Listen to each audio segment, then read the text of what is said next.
Olá, boa tarde, querido aluno do 7º ano matutino vespertino da Escola Sesc de Vitória da Conquista. Aqui estamos nós, nesses tempos diferentes de isolamento social, transmitindo para vocês o conhecimento através de nossas casas. E a recomendação é essa, que você fique em casa, porque esse vírus só será combatido com o nosso comprometimento, com a nossa responsabilidade social. Então, o conjunto de esforços da coordenação, direção e corpo de professores da Escola Sesc fez com que chegasse até você essas videoaulas para que a gente possa dar continuidade aos conteúdos trabalhados em sala de aula. Na verdade, nós iremos dar uma revisada naquilo que nós já havíamos trabalhado inicialmente e assim recapitularmos algumas coisas para que, quando retornarmos, tivermos facilidade na compreensão do nosso conteúdo. Ok? Estaremos estudando nossa livro de Geografia a partir da página 30 até a página 34. É uma breve revisão desses conteúdos: formação do território brasileiro, o surgimento do capitalismo e o início da formação territorial do Brasil, as grandes navegações, divisão internacional do trabalho, a colonização e ocupação do território brasileiro, a economia e o território brasileiro. No final, eu também irei disponibilizar esses slides, bem como um exercício para vocês estarem fazendo nas casas de vocês. Nos acompanhem, bons estudos e vamos à aula. Nosso material, no final do slide nós teremos a nossa bibliografia, para nós termos conhecimento que esse é o material que nós trabalhamos, o nosso livro da Editora Moderna, Araribá Plus, quinta edição, 7º ano. O surgimento do capitalismo e o início da formação territorial do Brasil. Vocês irão perceber, como nós percebíamos em sala de aula, que esse conteúdo muito se assemelha com o que a disciplina de História trabalha. Vocês devem confundir algumas coisas com o que o professor Gil discute na aula de História com vocês. Mas aqui é a análise do processo de formação territorial do Brasil sob uma ótica geográfica. Quais foram os fatores, quais foram os elementos geográficos que acabaram conduzindo esse processo de ocupação do território brasileiro lá no princípio do século XVI, quando da chegada dos portugueses no período do mercantilismo, do capitalismo mercantil. O início da formação territorial do Brasil está diretamente associado ao desenvolvimento do sistema capitalista.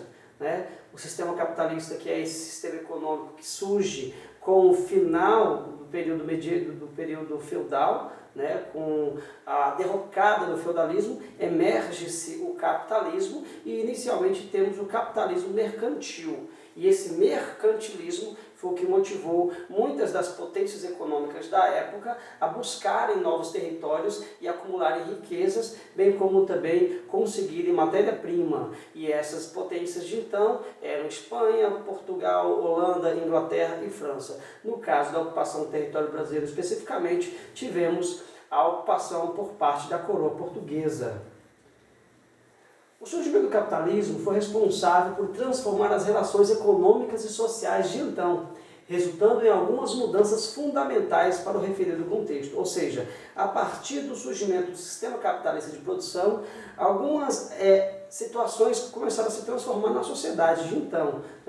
Algumas classes sociais se emergiram enquanto classes preponderantes, importantes e ricas, como é o caso da burguesia, e outras, como era o caso da nobreza, dos reis e rainhas, tinham lá os seus interesses também nesse inteirinho da história, em ampliar os seus territórios e acumular riquezas nesses territórios que, portanto, eles estavam ocupando. O fortalecimento da burguesia foi um dos acontecimentos desse período do capitalismo mercantil, mais especificamente a partir do século XVI. Quem eram a burguesia? Quem eram os burgueses? A burguesia era esse grupo social que se dedicava principalmente às atividades comerciais. E nesse momento também acontece o recrudescimento do comércio, ou seja, o comércio que estava ali adormecido durante o regime feudal, ele passa a ressurgir. E esse ressurgimento do comércio fortalece economicamente essa classe social denominada burguesia. Então tivemos o fortalecimento da burguesia, que foi muito importante, assim como também a intensificação das atividades comerciais, que, repito, estavam ali durante um período em dormência, haja vista que durante o feudalismo as atividades comerciais elas não eram tão importantes. O que mais importava durante o feudalismo era o cultivo da terra, era, portanto, a soma de riquezas produzidas dentro da propriedade feudal, de detenção do senhor feudal. Mas a partir da derrocada do feudalismo e da ascensão do capitalismo, as atividades comerciais elas passam também a voltar a ter aquele grau de importância que tinha outrora, e isso é muito importante, sobretudo para os burgueses que se beneficiam das atividades comerciais. Um outro fator também verificado nesse contexto da história é o crescimento das cidades e o fim da Idade Média. E o professor de História vai explicar isso melhor do que eu, que nós temos essas eras, essas etapas da história da humanidade. E aqui, nesse período, encerra-se a chamada Idade Média e inicia-se a chamada Idade Moderna, tá certo? Então nós temos, junto com isso, o recrudescimento, o ressurgimento, o crescimento das cidades, que passam a ser muito importantes nesse contexto, logo após também com o comércio, com as feiras, daquele período em que se tinha as rotas comerciais, e algumas cidades se destacavam, algumas cidades francesas, alemãs, outras cidades inglesas, enfim. Então, o crescimento das cidades é também nesse contexto da história do mundo. E aí é justamente nesse interim que acontece o processo de ocupação do território brasileiro por parte dos portugueses. Nós costumamos chamar essas aventuras marítimas dessas grandes potências de grandes navegações. E o que foram as grandes navegações? Nada mais foi do que esse processo de lançar-se ao mar por parte dessas potências europeias em busca de novos territórios, mas e principalmente na perspectiva de desenvolver comércio, né? Por exemplo, as rotas comerciais para a Índia, na perspectiva de se comprar especiarias e vendê-las novamente na Europa, era uma atividade comercial muito importante. E é nesse período também que se coaduna com o processo de ocupação do território brasileiro. Então, durante essa fase inicial, desenvolveu-se o chamado capitalismo comercial, período em que os reis dos principais países europeus, até então, Portugal, Espanha, Inglaterra, França e Holanda, e a burguesia tinham em comum alguns interesses. Então, portanto, tanto reis desses países europeus quanto a burguesia tinham alguns interesses em comuns. Quais eram eles? Os reis, que representavam a monarquia, desejavam ampliar os seus territórios, assim como a burguesia desejava aumentar os seus mercados. Então, essa conjunção de interesses fez com que, cada vez mais, as caravelas lançavam-se ao mar em busca desses novos territórios, em busca de novos mercados, em busca de novas mercadorias, matérias-primas, especiarias, de modo que esse período inicia-se com essas, entre aspas, descobertas de novos territórios, incluindo o território onde está hoje o Brasil. O mercantilismo, que foi uma grande característica desse período, ele é representado por essa busca de fazer comércio, né, de mercadores que também acompanhavam esses grandes navegantes em busca de novos territórios e também de novos comércios. Temos algumas características do chamado mercantilismo, que era o metalismo, ou seja, a busca de metais preciosos, o colonialismo, que é nesse período em que se passa-se a colonizar as metrópoles, os países europeus, as potências de então passam a colonizar os territórios descobertos, tá certo? E nós temos, portanto, o colonialismo, uma balança comercial super favorável, evidente, para as metrópoles, para os países que colonizavam, e o intervencionismo estatal. Estávamos aqui num período em que o Estado, na pessoa das monarquias, eles eram muito fortes e intervinham de forma bastante decisiva nas decisões e na economia dos seus estados. Os interesses em comum da burguesia e da monarquia motivaram as chamadas grandes navegações, como nós vimos aqui. Fator que impulsionou o comércio ultramarino, especialmente o comércio de especiarias, metais preciosos, o comércio de escravos, que também acabou coincidindo com esse período. Na verdade, o comércio de escravos foi uma das atividades extremamente lucrativas para as metrópoles desse período, e que não somente lucravam com a aquisição e venda desses escravos, como também logravam êxito da sua mão de obra gratuita. Esses escravos trabalhavam arduamente, evidentemente sem receber nenhum centavo, e isso facilitaria a margem de lucro ser muito grande por parte dos colonizadores que exploravam esses novos territórios. E aqui essa ilustração demonstra mais ou menos as caravelas, né, aquelas grandes embarcações para a época muito modernas, que cruzavam os mares em busca desses novos territórios. Assim como também esse slide representa o que viria a ser as principais rotas comerciais desse período. Observem que parte, né, dessas rotas saíam do continente europeu, especialmente da Europa Ocidental. Algumas contornavam aqui o continente africano em busca dessas especiarias na Ásia. E, segundo a história, foi justamente nesse processo de busca de novas especiarias, dessas rotas comerciais, que esses navegantes teriam, enfim, aportado em terras diferentes, no caso especificamente o continente americano. E o comércio com o Oriente era principalmente o comércio de especiarias, algo que hoje a gente não vê tanto valor agregado, como por exemplo temperos, condimentos, o cominho, o gengibre, a noz moscada, a canela, mas que naquele período havia um valor bastante agregado nesses produtos e que motivavam esses mercadores a atravessarem longuíssimas distâncias em busca dessas mercadorias para serem comercializadas no continente europeu. Tudo isso motivou a chamada divisão internacional do trabalho. Nesse contexto aqui nós já temos um processo bastante estabelecido entre colonizadores e colonizados, metrópoles e colônia. Para ficar claro, por exemplo, Portugal, metrópole, Brasil, colônia. E aí estabelece-se uma chamada divisão internacional do trabalho, que é uma divisão nas relações comerciais. Notadamente, uma relação bastante desfavorável pela parte de quem é colonizado. Então, durante o período mercantilista do capitalismo, as potências europeias entendiam que era necessário dominar e explorar novas terras. Para isso, buscaram expandir seus impérios e controlar as rotas marítimo-comerciais. Então, quanto mais essas potências elas ampliavam esses territórios, elas dominassem essas rotas marítimo-comerciais, maior seria, portanto, os seus benefícios no respeito à exploração dessas matérias-primas e também a esse mercado que para eles era bastante lucrativo. Valendo-se de sua superioridade militar, estabeleceram colônias, visando garantir mercado consumidor e controle da exploração de matéria-prima. Então o estabelecimento das colônias foi uma forma de assegurar esse processo de exploração comercial por parte das metrópoles. Dessa forma, por exemplo, tão logo o território onde hoje existe o Brasil fora, entre aspas, descoberto pelos portugueses, eles estabeleceram uma relação de colonização, de modo que tudo que se obtivera de matérias-primas, metais preciosos e outras riquezas aqui do nosso território, essas riquezas eram direcionadas à coroa portuguesa. Então, observou-se, portanto, isso que nós vamos chamar adiante de pacto colonial, né? Isso, naturalmente, fez com que a coroa portuguesa, durante esse período aqui da história, se enriquecesse demasiadamente. Okay? Então, essa divisão internacional do trabalho era, naturalmente, muito desigual, uma vez que as colônias mandavam para as suas metrópoles matérias-primas, metais preciosos, especiarias, escravos, etc.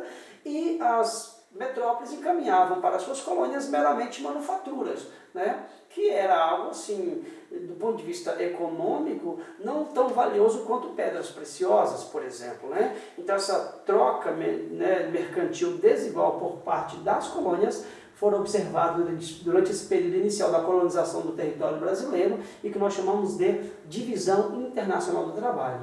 Só para linkar, se nós formos falar hoje da nova divisão internacional do trabalho, nós vamos falar do mercado externo.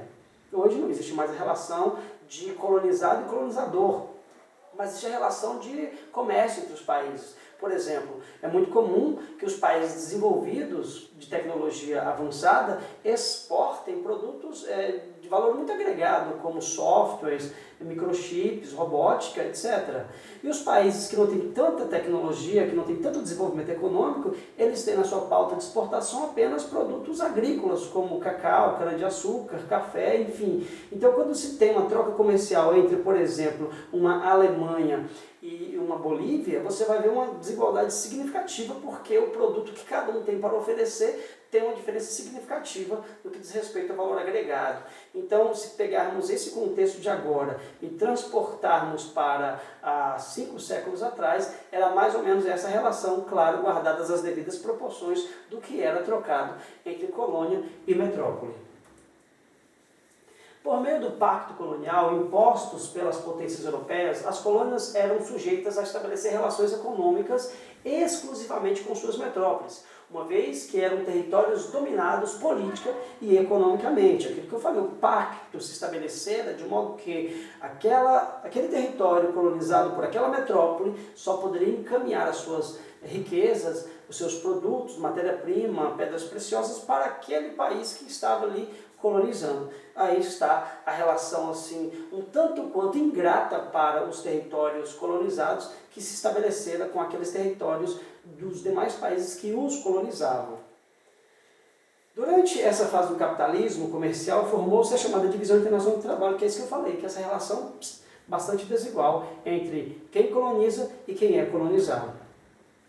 Aqui está, por exemplo, esse slide só para ilustrar como era o processo do tráfico negreiro, né? Que era um mercado valiosíssimo para os europeus. Né? Observem aqui as setas saindo do continente africano, especialmente em alguns países como, por exemplo, Senegal, Serra Leoa, Costa do Marfim, África Centro-Ocidental, África do Sul, enfim, de onde saíram todos esses escravos, especialmente em direção ao continente americano, mais especificamente aonde hoje nós estabelecemos como América Latina e o sul dos Estados Unidos, que inicialmente também desenvolveu um processo de colonização através dos ingleses, mediante a exploração da mão de obra escrava. Mas é importante salientar que o processo de colonização estadunidense foi bastante distinto do processo de colonização do Brasil. Os ingleses por lá pouquíssimo utilizaram esse tripé, que é monocultura, mão de obra escrava e latifúndio, que foi muito verificado aqui no Brasil. O monocultivo de cana-de-açúcar, as gigantescas extensões de terra e a mão de obra escrava. Distintamente lá nos Estados Unidos, houve isso apenas em algumas poucas colônias, das 13 iniciais colônias verificadas no processo de ocupação e colonização dos Estados Unidos, tá certo? Aqui esse slide demonstra a chegada de alguns africanos do território do continente africano à América, tá certo? Para serem explorados. Então, repito, é um mercado extremamente valioso, extremamente lucrativo por parte dos portugueses, assim também fizeram os espanhóis, entre outros, e esse quadro demonstra justamente esse período da história. A colonização e ocupação do território brasileiro. Agora sim, o território brasileiro, né? Contextualmente falando, como se deu todo esse processo? Sabemos que em 1500, no dia 22 de abril de 1500, como diz e nos narra os livros de história, no território de onde está Porto Seguro, no sul do nosso estado da Bahia, chegaram as esquadras portuguesas lideradas por Pedro Álvares Cabral. Sim, mas como foi todo esse processo? Inicialmente, os portugueses já começaram de maneira bastante intensa o seu processo de exploração comercial ou fizeram assim outras atividades até que, portanto, eles chegassem a explorar economicamente o nosso território, né? Foi justamente durante o chamado período mercantilista do capitalismo que se dera a ocupação do atual território brasileiro e o início da colonização portuguesa. Mas é importante salientar que o território que conhecemos hoje do Brasil, com seus mais de 8.500.000 km², com esses 26 estados, mais o Distrito Federal, não era exatamente assim há 500 e poucos anos atrás. O território, quando da chegada dos portugueses, era infinitamente diferente do ponto de vista da formação política administrativa, ok? Então tínhamos, assim, do ponto de vista do conhecimento dos portugueses, apenas a faixa litorânea e que aos poucos o processo de interiorização fora se dando e os portugueses, a coroa portuguesa e posteriormente os seus descendentes foram ocupando o interior do nosso território e assim constituindo o que hoje nós conhecemos como o território do nosso país, ok? É importante também salientar que, do ponto de vista populacional, o que se deparara aqui, quando da chegada dos portugueses, foi algo bastante distinto. O que tínhamos? Os nossos mais de 4 milhões de nativos indígenas aqui vivendo, né? É aquele contraponto, quando a gente fala que o Brasil foi descoberto. Na verdade, invadiram o nosso país, uma vez que já tínhamos aqui quem habitasse o território brasileiro. Então não houve, do ponto de vista prático, do ponto de vista um pouco mais crítico, não houve descoberta, e sim houve uma ocupação, uma invasão, qualquer coisa do tipo. Tá certo? Então, no período em que os portugueses aqui chegaram, nós tínhamos aproximadamente 4 milhões de indígenas distribuídos, olham só, em mais de 1.000 povos diferentes. Pensem vocês, os dialetos falados, todos do tronco tupi-guarani, dessas mais de 1.000 povos dos grupos indígenas, né? Os costumes, as características, enfim, tudo isso foi e ainda está aos poucos sendo completamente destruído. No período inicial houve o que nós chamamos da escravização da mão de obra indígena, houve um verdadeiro genocídio, porque muitos indígenas morreram nesse confronto com os portugueses, mas hoje nós temos os nossos poucos indígenas habitando o território brasileiro, ainda assim circunscritos nas suas pequenas áreas demarcadas, uma vez que cada vez mais o processo de ocupação da população não indígena foi tomando conta daquele espaço que outrora era ocupado pelos nativos brasileiros. O processo de colonização desses povos se deu mediante aos interesses da coroa portuguesa, naturalmente, tendo sido marcado principalmente de enfrentamento e tentativa de resistência. Então, assim, não houve uma aceitação pacífica por parte dos nossos nativos. Claro, é evidente, de modo inicial, eles ficaram com aquele deslumbramento, porque estavam chegando ali pessoas com características completamente diferentes das deles, e eles não tinham noção do que se tratava. Então, aquela fase de deslumbramento logo deu lugar a uma fase, a um momento de enfrentamento, de resistência, quando eles perceberam os interesses nada amigáveis dos portugueses que chegavam aqui no território brasileiro. Então, esse processo se deu mediante muito enfrentamento, muita resistência dos nossos povos nativos, que não aceitavam essa dominação tão tranquilamente assim. E todo esse enfrentamento contribuiu para a redução acentuada da população indígena, uma vez que, se tratando de um confronto, vamos assim dizer, bélico, a desigualdade era evidente, né? Os portugueses já dispunham de armas de fogo e os nossos índios de arco e flecha. Okay? Então, esse processo também de enfrentamento foi bastante importante entre aspas, para que a população nativa do Brasil, infelizmente, sofresse uma baixa significativa. E aqui nós temos o mapa que demonstra como é que se dava a distribuição dos principais povos indígenas no Brasil antes da chegada dos portugueses. Essa parte mais extensa, nessa cor aqui alaranjada, os povos Tupi-Guarani, em amarelo o grupo G, Ariaque, Caribe, Tucano, Charrua e outros grupos. Eram mais de 1000 povos indígenas, mais de 1000 grupos indígenas aqui existentes. Aqui nós listamos os principais e onde é que eles se espalhavam pelo território brasileiro. E esse quadro demonstra onde hoje, isso é um mapa um pouco mais recente, mostra como os índios eles hoje se resumem a pouquíssimos povos espalhados em algumas áreas do território brasileiro, mais especificamente na região centro-oeste, em maior número, na verdade, na região centro-oeste e norte do país, mas percebam que há também alguns grupos indígenas no nordeste, no sul, no sudeste do nosso país, mas em infinito menor número do que nós tínhamos quando da chegada dos portugueses.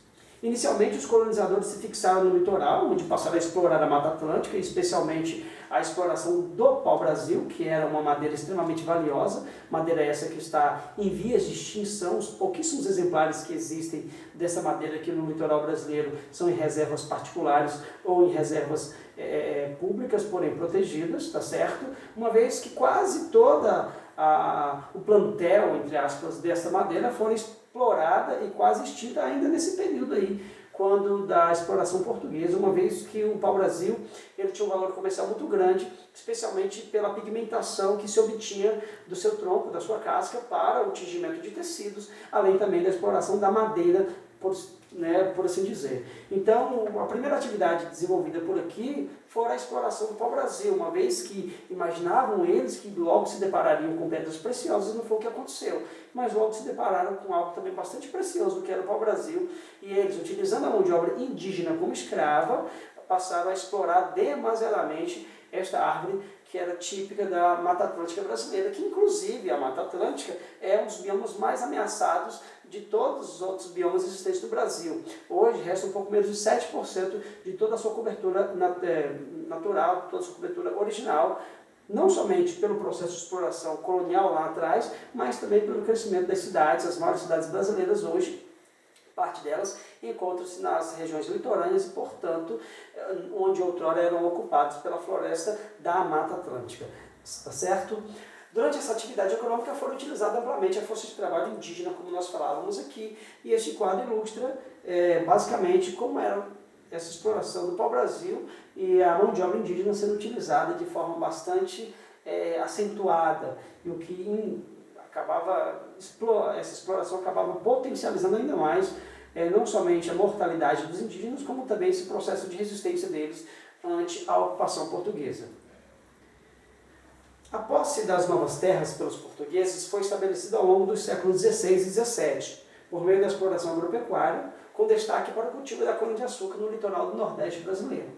Tão logo se passou essa fase de exploração do pau-brasil, iniciou-se também, entre as atividades econômicas aqui desenvolvidas no período colonial, a atividade agropecuária, mais especificamente a criação do gado bovino, especialmente nas áreas mais sertanistas, por assim dizer, mas e principalmente o cultivo da cana-de-açúcar, que muito se apropriou das características climáticas e também de solo da região litorânea do Nordeste brasileiro. Estados como Pernambuco, Bahia, Paraíba foram muito importantes nesse período para o cultivo da cana-de-açúcar, o que enriqueceu bastante também a coroa portuguesa. Nesta altura do campeonato, já se havia a utilização da mão de obra escrava advinda dos negros africanos que, lamentavelmente, foram tragos para cá forçosamente para trabalharem como mão de obra escrava. Ainda no século XVI, com a ampliação dessas atividades econômicas, repito, a coroa portuguesa trazia para cá os primeiros escravos vindos da África para trabalharem, muitos deles até a morte.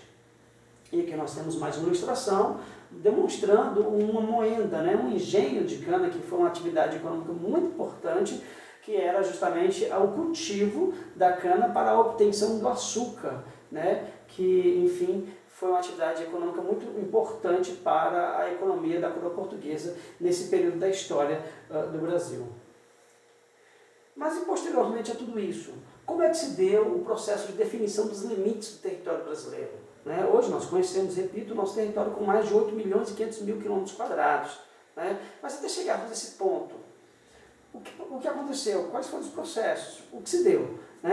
Vocês certamente já estudaram com o professor Edilson de História essas duas situações, ainda lá no período colonial. Na verdade, o Tratado de Tordesilhas anterior ao processo de colonização do Brasil. Mas a definição do Tratado de Tordesilhas, de 1494, dividia as terras americanas, do continente americano até então conhecido. É importante salientar que o continente, ele é, entre aspas, mais uma vez, descoberto em 1492, lá atrás ainda por Cristóvão Colombo, aquela situação toda que a história narra, e posteriormente também os portugueses passaram a chegar por aqui. Então isso motivou aí essa divisão do continente americano em duas grandes porções, e essa porção ela é definida aqui por esta linha, que nós chamamos de Tratado de Tordesilhas. As terras a leste pertenciam, portanto, à coroa portuguesa, e as terras a oeste pertenciam à coroa espanhola, tá certo? Então, um dos primeiros fatores de delimitação de território nessa circunstância do processo de ocupação territorial do Brasil foi ao Tratado de Tordesilhas. Posteriormente, mais especificamente em 1534, a coroa portuguesa passa a dividir o território brasileiro, que até então era conhecido, nas chamadas capitanias hereditárias, que eram extensas faces de terras cedidas da coroa portuguesa aos seus donatários, que eram, digamos, entre aspas, queridinhos da coroa portuguesa. E esses poderiam depois transmitir essa propriedade aos seus herdeiros. O quadro que mostra as capitanias que eram divididas, a capitania do Maranhão, do Ceará, Rio Grande do Norte, Tamaracá, Pernambuco, Bahia, Todos os Santos, Ilhéus, Porto Seguro, Espírito Santo, São Tomé, São Vicente, Santo Amaro, e assim sucessivamente. Essas eram as capitanias